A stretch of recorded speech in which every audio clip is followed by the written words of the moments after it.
英語聞き流しリスニング、英語テキストと MP3 ダウンロード、その他の物語はホームページからお聞きいただけます。88thpp.com 88thpp.com Chapter 8. The author, by a lucky accident, finds means to leave Blefuscu, and, after some difficulties, returns safe to his native country. 3 days after my arrival, walking out of curiosity to the northeast coast of the island, I observed, about half a league off in the sea, somewhat that looked like a boat overturned. I pulled off my shoes and stockings, and, wading 200 or 300 yards, I found the object to approach nearer by force of the tide, and then plainly saw it to be a real boat, which I supposed might by some tempest have been driven from a ship.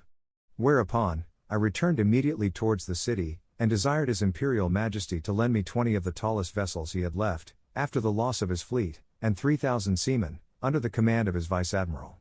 This fleet sailed round, while I went back the shortest way to the coast, where I first discovered the boat. I found the tide had driven it still nearer. The seamen were all provided with cordage, which I had beforehand twisted to a sufficient strength. When the ships came up, I stripped myself, and waited till I came within 100 yards of the boat, after which I was forced to swim till I got up to it. The seamen threw me the end of the cord, which I fastened to a hole in the forepart of the boat, and the other end to a man of war, but I found all my labor to little purpose, for, being out of my depth, I was not able to work.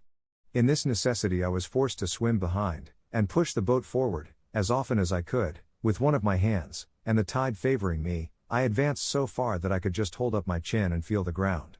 I rested 2 or 3 minutes, and then gave the boat another shove, and so on, till the sea was no higher than my armpits, and now, the most laborious part being over, I took out my other cables, which were stowed in one of the ships, and fastened them first to the boat, and then to 9 of the vessels which attended me, the wind being favorable, the seamen towed, and I shoved, until we arrived within 40 yards of the shore, and, waiting till the tide was out, I got dry to the boat, and by the assistance of 2,000 men, with ropes and engines, I made a shift to turn it on its bottom, and found it was but little damaged.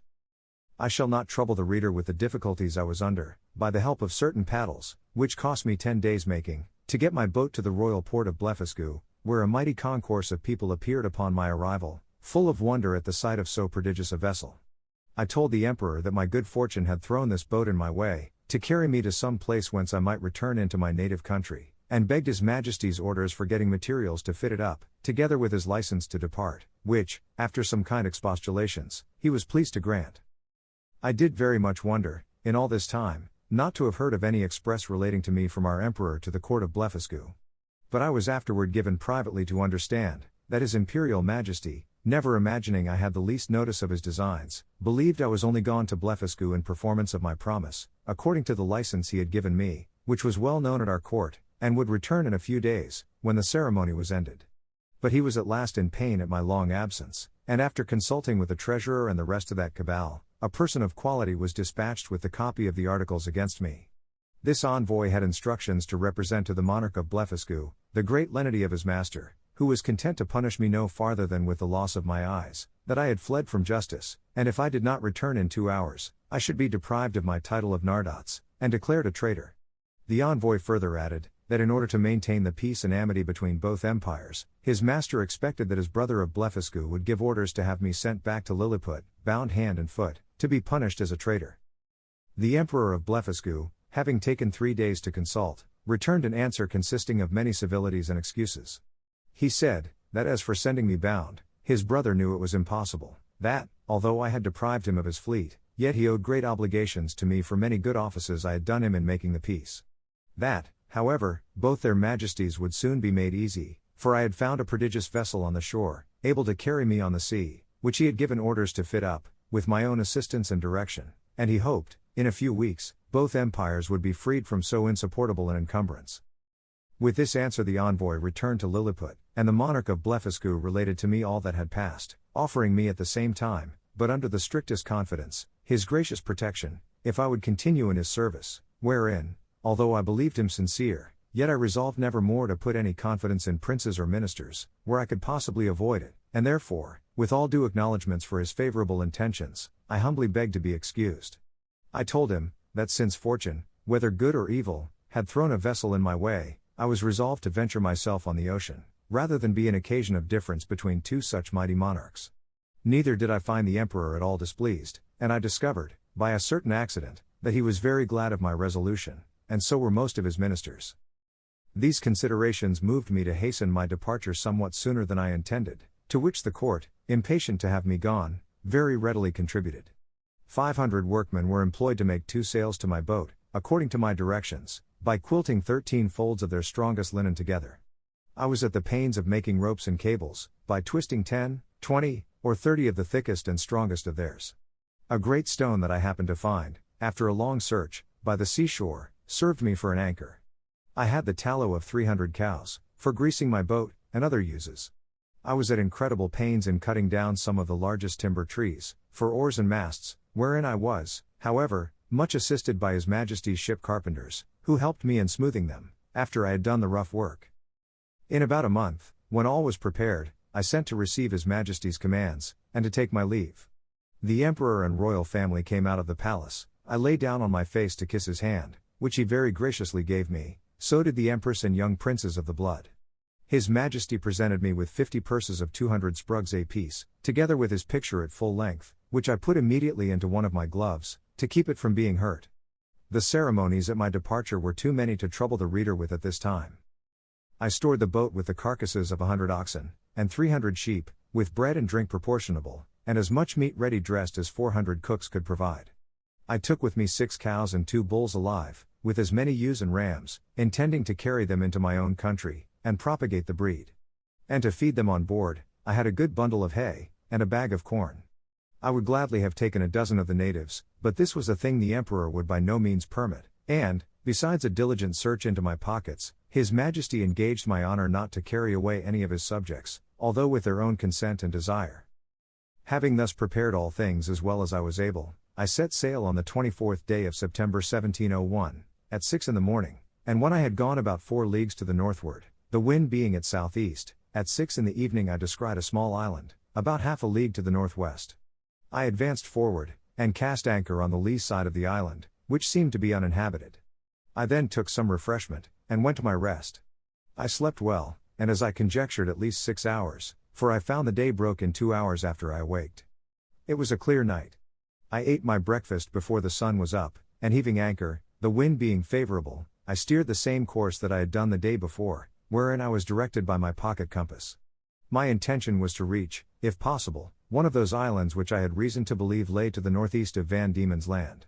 I discovered nothing all that day, but upon the next, about 3 in the afternoon, when I had by my computation made 24 leagues from Blefuscu, I descried a sail steering to the southeast. My course was due east. I hailed her, but could get no answer, yet I found I gained upon her, for the wind slackened. I made all the sail I could, and in half an hour she spied me, then hung out her ancient, and discharged a gun. It is not easy to express the joy I was in, upon the unexpected hope of once more seeing my beloved country, and the dear pledges I left in it. The ship slackened her sails, and I came up with her between 5 and 6 in the evening, September 26th, but my heart leapt within me to see her English colors. I put my cows and sheep into my coat pockets, and got on board with all my little cargo of provisions. The vessel was an English merchantman, returning from Japan by the North and South Seas, the captain, Mr. John Biddle, of Deptford, a very civil man, and an excellent sailor. We were now in the latitude of 30 degrees south, there were about 50 men in the ship, and here I met an old comrade of mine, one Peter Williams, who gave me a good character to the captain. This gentleman treated me with kindness, and desired I would let him know what place I came from last, and whither I was bound, which I did in a few words, but he thought I was raving, and that the dangers I underwent had disturbed my head, whereupon I took my black cattle and sheep out of my pocket, which, after great astonishment, clearly convinced him of my veracity. I then showed him the gold given me by the Emperor of Blefuscu, together with His Majesty's picture at full length, and some other rarities of that country. I gave him 2 purses of 200 sprugs each, and promised, when we arrived in England, to make him a present of a cow and a sheep big with young. I shall not trouble the reader with a particular account of this voyage, which was very prosperous for the most part. We arrived in the Downs on the 13th of April, 1702. I had only one misfortune, that the rats on board carried away one of my sheep. I found her bones in a hole, picked clean from the flesh. The rest of my cattle I got safe ashore, and set them grazing in a bowling green at Greenwich, where the fineness of the grass made them feed very heartily, though I had always feared the contrary. Neither could I possibly have preserved them in so long a voyage, if the captain had not allowed me some of his best biscuit, which, rubbed to powder, and mingled with water, was their constant food. The short time I continued in England, I made a considerable profit by showing my cattle to many persons of quality and others, and before I began my second voyage, I sold them for £600. Since my last return I find the breed is considerably increased, especially the sheep, which I hope will prove much to the advantage of the woolen manufacture, by the fineness of the fleeces. I stayed but 2 months with my wife and family, for my insatiable desire of seeing foreign countries would suffer me to continue no longer. I left £1,500 with my wife, and fixed her in a good house at Redriff. My remaining stock I carried with me, part in money and part in goods, in hopes to improve my fortunes. My eldest uncle John had left me an estate in land, near Epping, of about £30 a year, and I had a long lease of the Black Bull in Fetter Lane, which yielded me as much more, so that I was not in any danger of leaving my family upon the parish. My son Johnny, named so after his uncle, was at the grammar school, and a towardly child. My daughter Betty, who is now well married, and has children, was then at her needlework. I took leave of my wife, and boy and girl, with tears on both sides, and went on board the Adventure, a merchant ship of 300 tons, bound for Surat, Captain John Nicholas, of Liverpool, commander.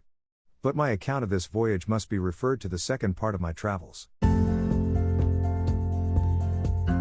英語聞き流しリスニング、英語テキストと MP3 ダウンロード、その他の物語は、ホームページからお聞きいただけます。88thpp.com 88thpp.com